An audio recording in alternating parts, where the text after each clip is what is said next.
All right, so you've sent over like a whole cybersecurity survival kit. Wikipedia excerpts, a PDF focused on vulnerabilities, another on cyber threats and how to actually deal with those, A&D, a whole paper breaking down the different types of cyber threats.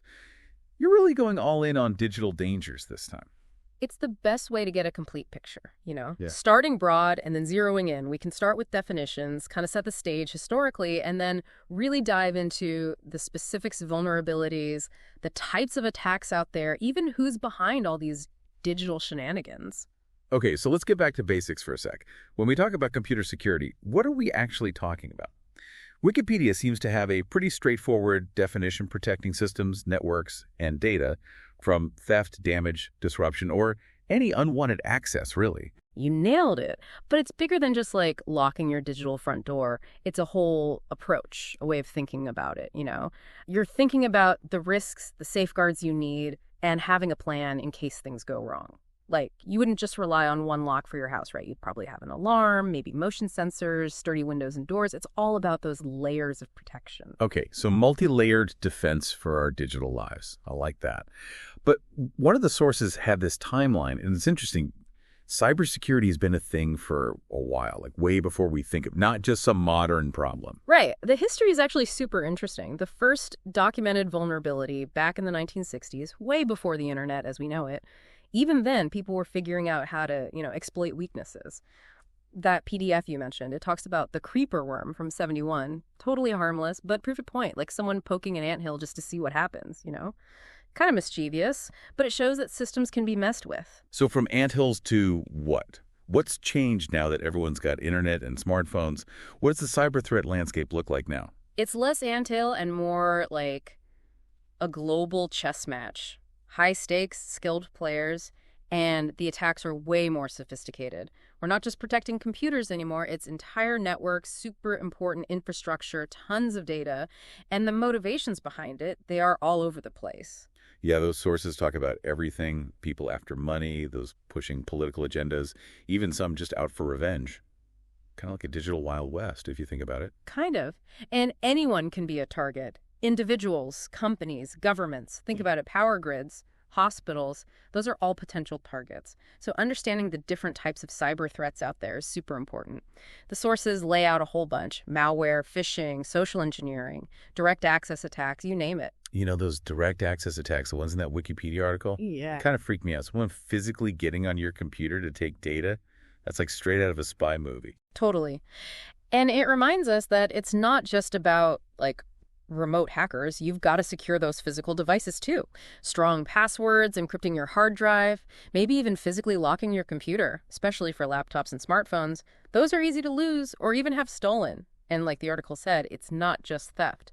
They can plant malware, see what you're doing, even use your computer to attack someone else. Okay, physical security, got it. Yeah. But let's get back to those remote attacks for a sec.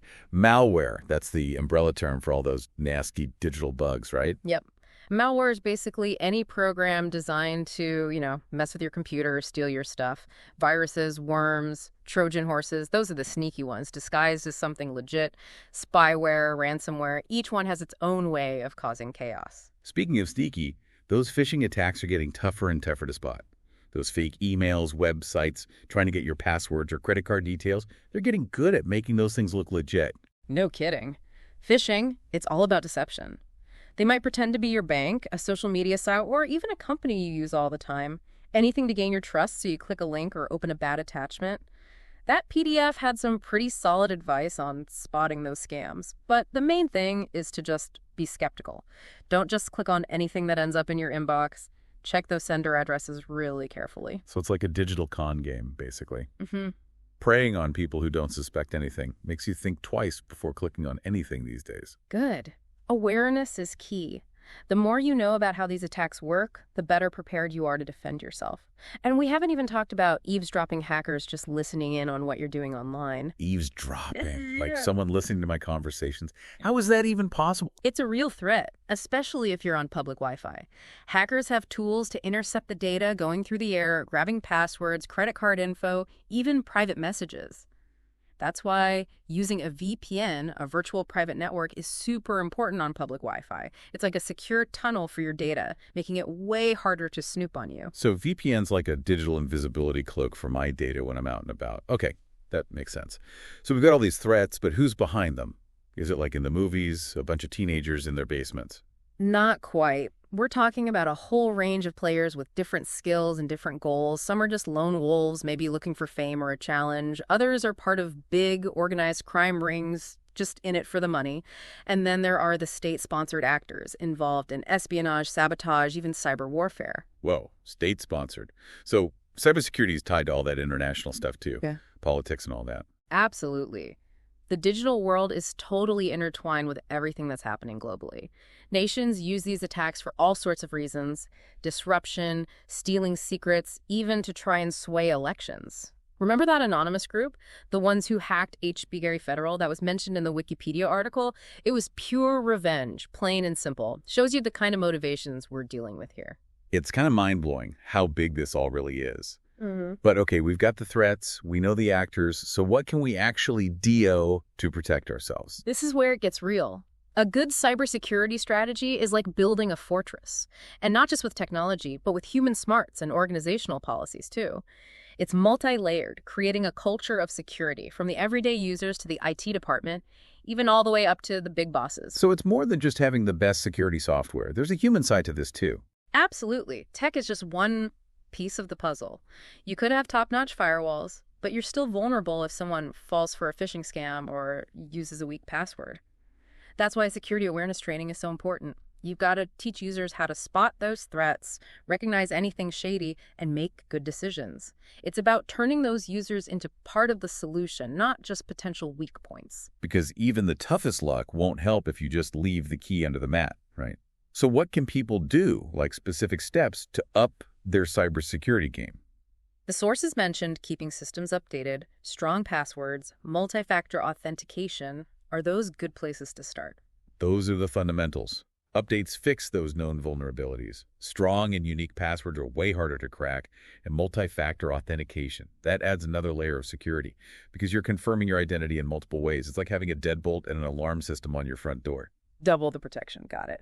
But those are individual steps. What about organizations? What can they do to build those multi-layered defenses? Think about the big picture strong security architectures and protocols. The Wikipedia article goes into this a bit, but it's like dividing your network into smaller, isolated sections. Think fire doors in a building. If one part is breached, the damage is contained. And then you've got intrusion detection systems, digital burglar alarms, basically always watching for anything suspicious. And vulnerability management is key. That's all about finding and fixing weaknesses before hackers can exploit them. Think of it like regular car maintenance to prevent breakdowns. So layering those defenses, making it tough for the attackers to break through? Yeah. But can regular people and small businesses even do all of this? It sounds expensive and complicated. It can seem that way, but there's help out there. Good cybersecurity companies offer services for any size business, and for individuals, there are tons of free or affordable resources, security software, password managers, guides online. Just start somewhere, take it one step at a time, and make it a habit. Don't just think about it once and forget about it. That makes sense. It's like anything else you do for safety. It's a constant effort. But what happens if, even after all that, something goes wrong, someone gets through? That's where incident response planning comes in. That's the break glass in case of emergency plan. It's about having a clear process to contain and minimize damage if an attack does happen. The Wikipedia article talks about incident management. It's basically having a playbook ready so you can react quickly and effectively. Think of it like a fire escape plan. You hope you'll never need it, but if a fire breaks out, you know exactly what to do. So a plan for when those digital alarms go off. Having a plan's not enough, though, is it? You have to know how to use it. Right. Incident response plans need to be tested and updated. Got to stay sharp and relevant to the latest threats. Organizations might do tabletop exercises, simulations, even full-blown drills, making sure everyone knows their role and can execute that plan when they need to. So practice makes perfect, even in cybersecurity. Got it. We've talked a lot of theory, what it is, why it matters, but can we get into some real-world examples? How have these attacks played out? The sources you shared actually have some pretty impactful cases. Take the Office of Personnel Management data breach, where millions of government employee records were stolen, tons of sensitive information exposed. Or the Ashley Madison breach, that was the extramarital affairs website. It's a classic example of what happens when security isn't strong enough. Millions of accounts exposed, reputations ruined, a whole mess. Ouch, those are some serious cautionary tales. They really are. And it drives home the point that cybersecurity isn't just about protecting data, it's about protecting people's lives, their livelihoods, their peace of mind. These attacks can have a huge impact. Okay, I think that's a good place to pause for part 1 of this deep dive. We've got a solid foundation. What cybersecurity is, how those threats are changing, and why both individual and organizational defenses matter. So where do we go from here?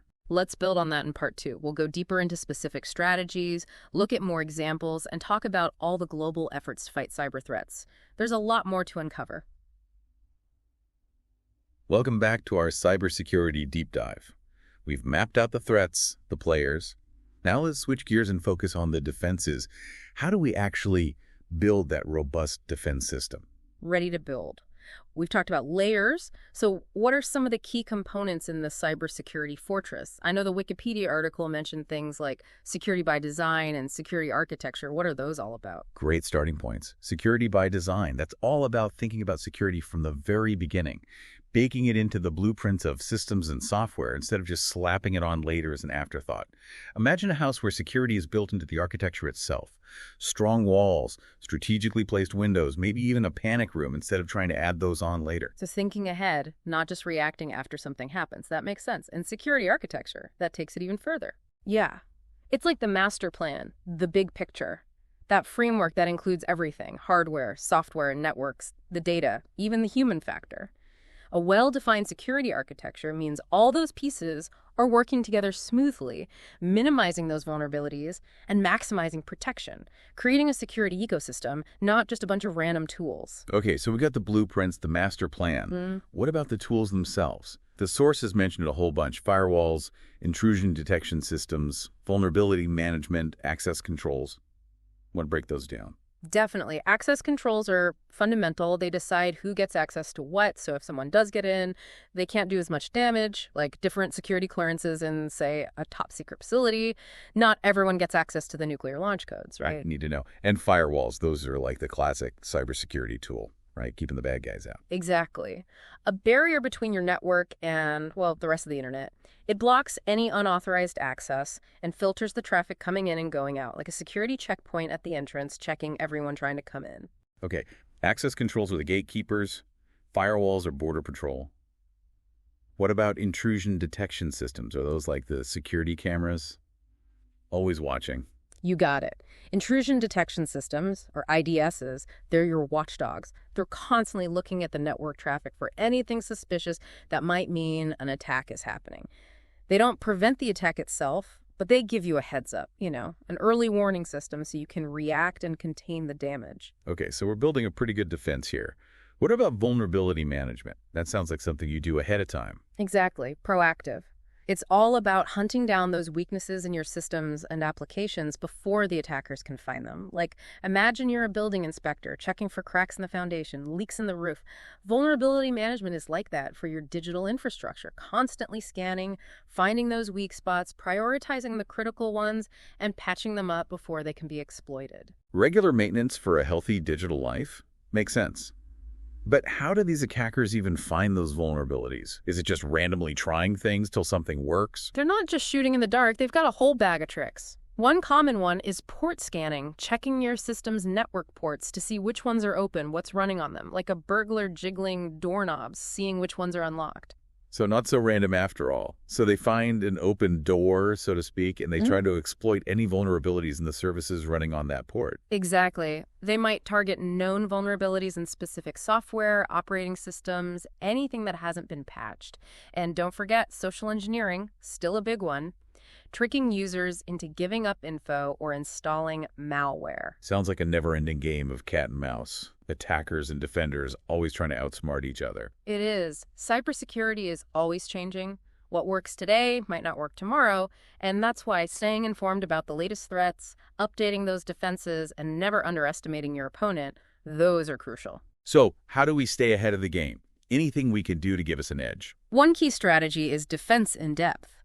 Think layers of protection, like a medieval castle with those moats and walls, the guard towers. Even if one layer fails, there are others to back it up. This applies to everything: the technology, human behavior, the organization's policies. Okay, so multiple layers, so even if they get past one obstacle, there's another one, and another makes them work for it. I've also heard the term security by obscurity, which sounds kind of weird. Isn't it better to be transparent about your security so you can find and fix weaknesses? Security by obscurity is a bit controversial. It's the idea that if you hide information about your systems and defenses, attackers will have a harder time. It can add a little bit of protection, but it's not a great strategy on its own. Like trying to secure your house by keeping the curtains drawn all the time. It might deter some, but a serious burglar will still find a way in. So it's not about being totally secretive, but about making it harder for those attackers to get info about your defenses. Wouldn't that make it harder for the good guys to find and fix problems too? You're right. Security by obscurity shouldn't be your main defense. It's more about giving the attackers less to work with, making it tougher for them to plan their attacks. The real strength comes from those proactive measures, like vulnerability management and penetration testing, having ethical hackers try to break into your systems so you can find and fix the weak spots. Got it. So defense in depth, smart use of security by obscurity. Yeah. Anything else we can do to improve our cybersecurity game? Another important one is least privilege. This means only giving users the minimum level of access they need to do their jobs. Think key cards in an office building. Each employee only gets access to the areas they need for their work.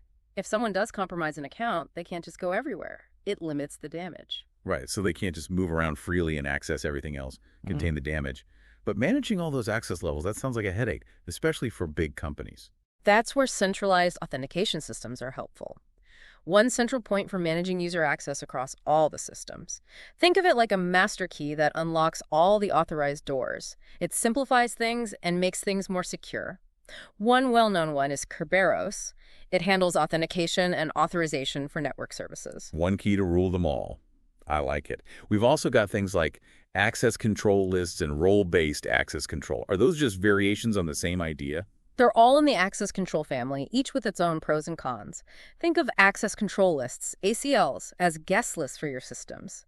They say exactly which users or groups can access specific things like files, directories, or network services, like having a bouncer at the door, checking your ID against the list. And role-based access control takes it up a notch. Yep. Instead of managing permissions for every single user, you grant them to roles and then you assign users to those roles. So an accountant role would have access to financial systems, but a salesperson wouldn't.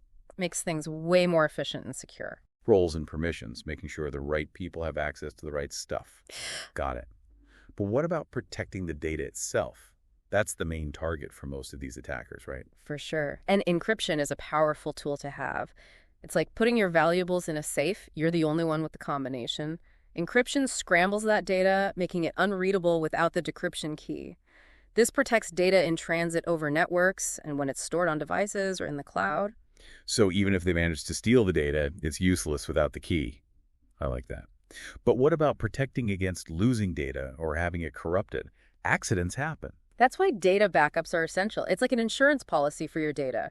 Regular backups mean you can recover from accidental deletions, hardware failures, even those ransomware attacks. Don't just rely on one backup either. Multiple backups, different locations, that's your best bet. Multiple backups, kind of like diversifying your portfolio, but for your data. Smart. Anything else we can do to protect the integrity of the data? We've got data loss prevention systems, DLP. They monitor and control how sensitive information moves within your organization. It prevents unauthorized access, use, or disclosure. Think of it like a system that flags any suspicious attempts to copy, move, or send that sensitive data outside the organization. Like a watchdog for your data, making sure it doesn't go where it shouldn't. How do we make sure the data hasn't been messed with, changed somehow? Data integrity checks. They use techniques like checksums and digital signatures to make sure the data hasn't been altered or corrupted. Think of it like a tamper-proof seal on a package. If the seal's broken, something's wrong. These checks are vital for making sure data is accurate and trustworthy. All right, we've covered a lot of the technical stuff. We talked about the human element of cybersecurity before. How do we make sure people aren't the weak link? Security awareness training, that's the key.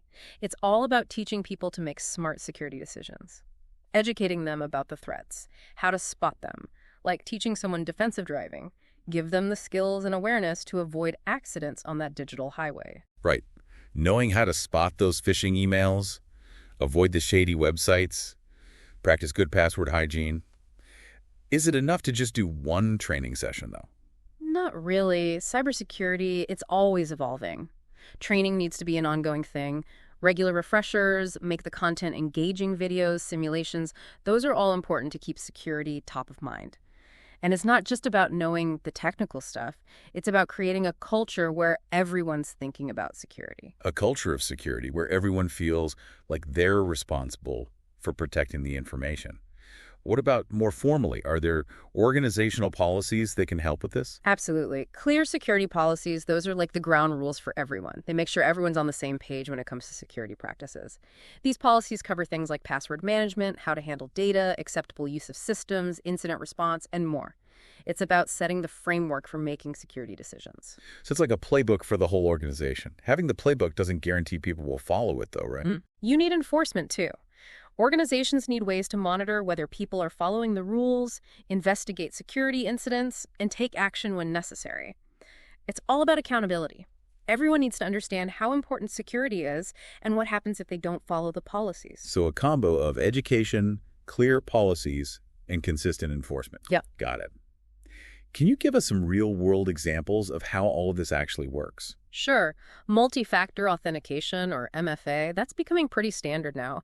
Instead of just a password, MFA makes you verify your identity in another way, like a code sent to your phone or a fingerprint scan. It makes it much harder for attackers to get into accounts, even if they steal a password. Double the protection, like we talked about before. I've definitely seen that more and more on websites and apps. What about those more complicated tools, like intrusion detection systems and vulnerability management? Are organizations actually using those? Oh, yeah. Intrusion detection systems, or IDSs, they're being used by all sorts of organizations to monitor network traffic. They're like those digital smoke detectors, letting security teams know about potential issues before they get out of control. And vulnerability management, being proactive about finding and fixing weaknesses. Is that catching on too?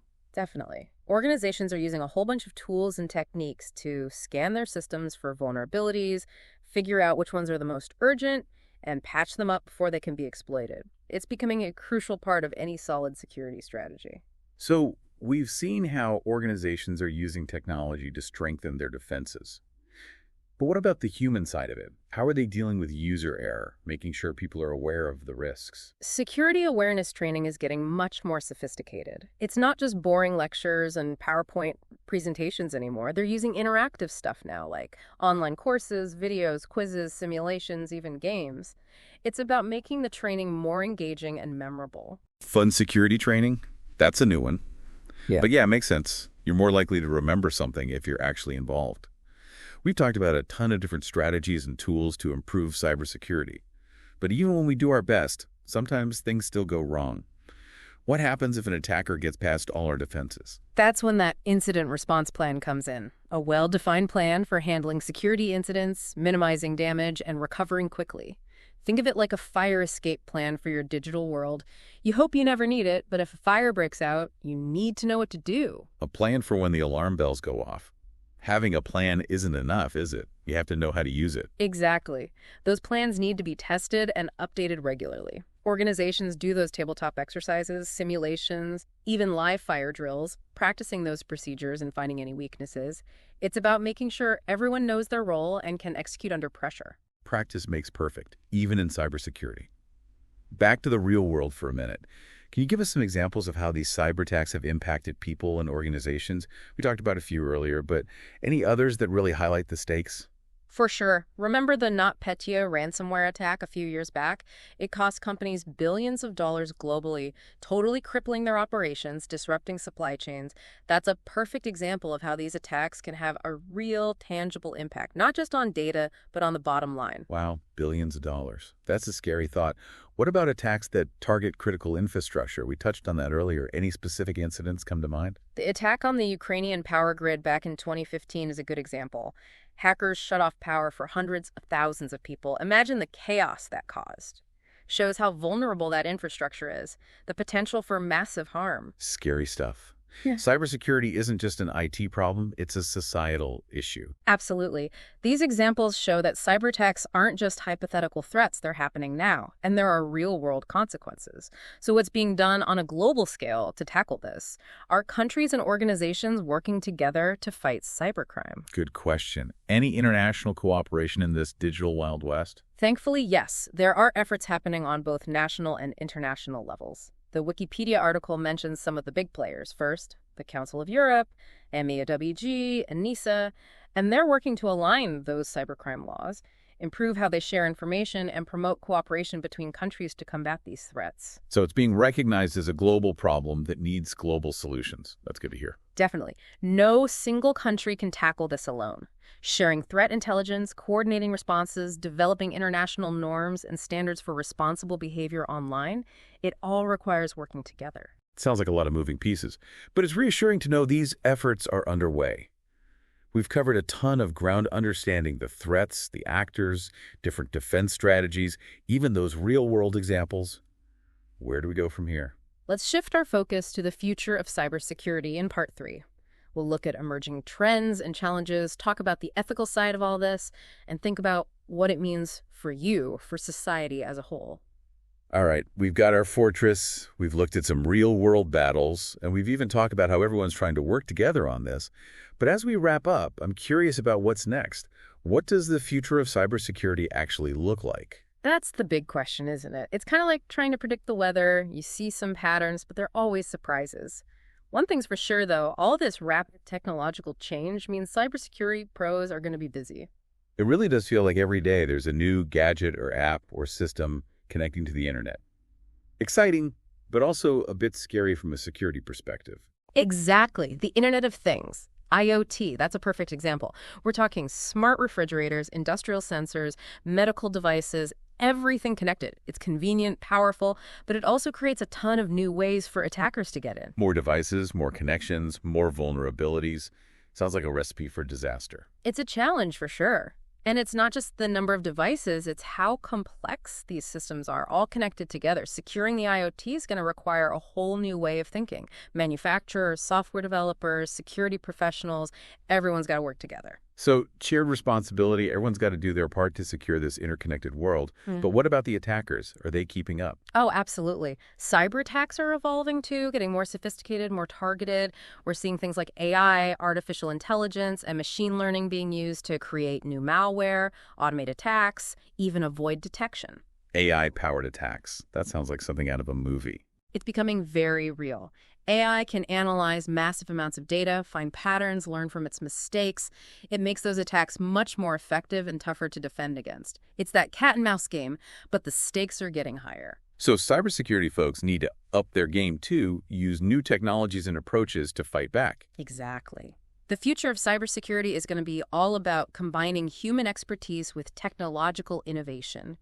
We need to develop better tools and techniques, but we also need to keep learning and adapting. So it's not just about building walls, it's about staying one step ahead, anticipating what's coming next. Right. And as we develop these powerful technologies, we can't forget about the ethical implications. Yeah, great power, great responsibility, right? Yeah. What are some of the ethical things we need to consider as cybersecurity keeps evolving? One of the big ones is balancing security and privacy.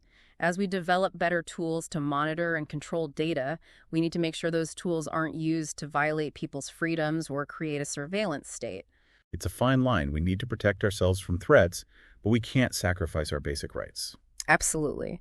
And with AI and machine learning becoming more important in cybersecurity, we need to watch out for bias in those systems.